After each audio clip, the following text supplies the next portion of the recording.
Саламаттуу мен YouTube каналым катталуучулары. Мен азыр Стамбулда MR Skyview-дамын.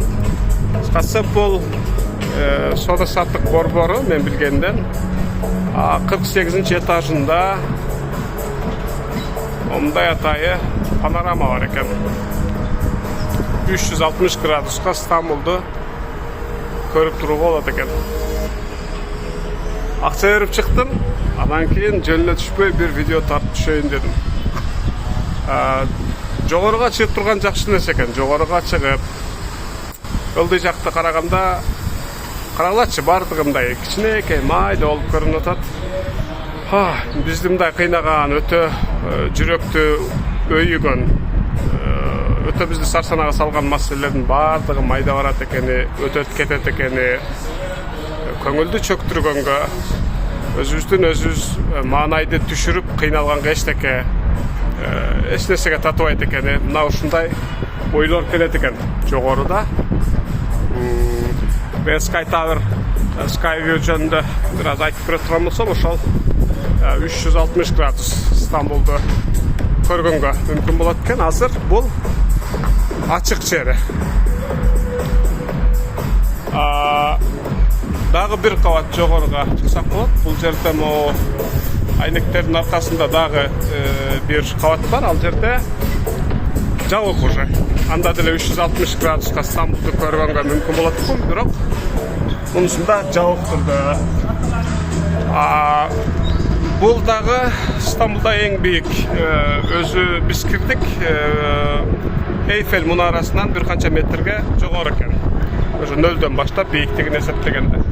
Ал дагы сонун жер, бирок Skyview'дан бул жерден айырмаланып, мондай ачык асман жери жок. Ал жерде болгон эме бар.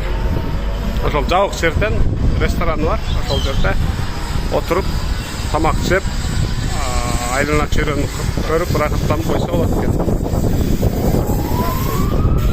Бул жердин оригиналдуу жерлеринин бирөөсү мондай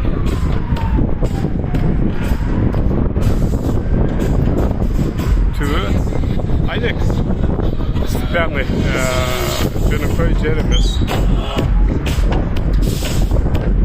Карачы мындай бийикте турабыз. Негизи мен бизнесмен болгум келип жүрөм да. Көп убакыттан бери, мисалы азыр деле ушул жерге кириш үчүн очойгон акча сурады. Анан арзандатпайсыңарбы десем, бир аз мен жаман да көрүп койду окшойт. Неге баалашып атасың дегендейчи. Баалашканды же булар жаман көрөбү, же мен туура эмес кылдымбы? Аны так биле албадым. Анан мен силерге бир кыскача бир окуяны айтып берейин. Кыскасы мен кичинекейинде эмчектен чыгаарда мындай тактика колдонушкан экен үйдөгүлөр.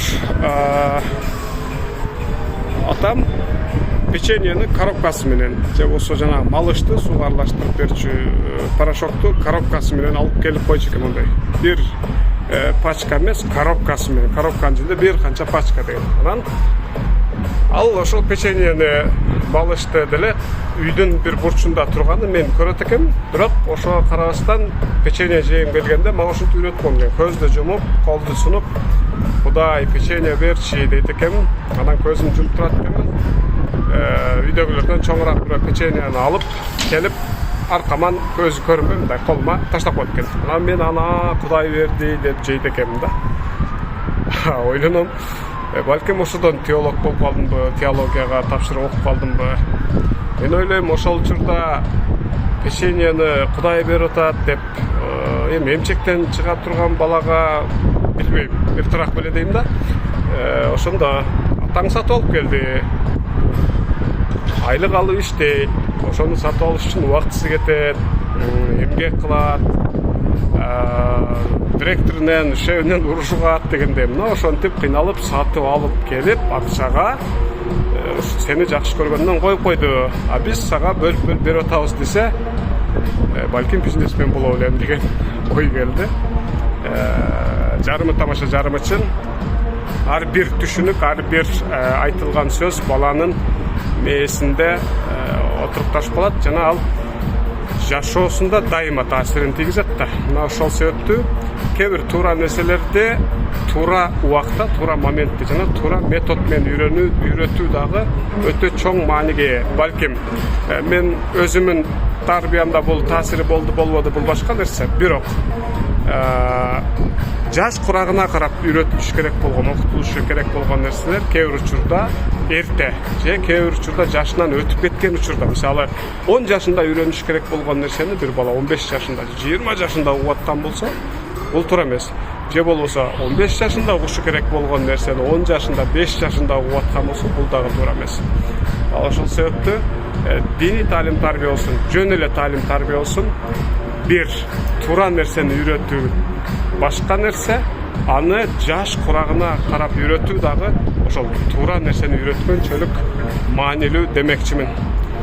Стамбул бул Стамбул, аябай сонун. Аябай кооз шаардардын бирөөсү. Стамбул гана тете дегендей. Мына ушинтип бир көргөзүп коеюн силерге.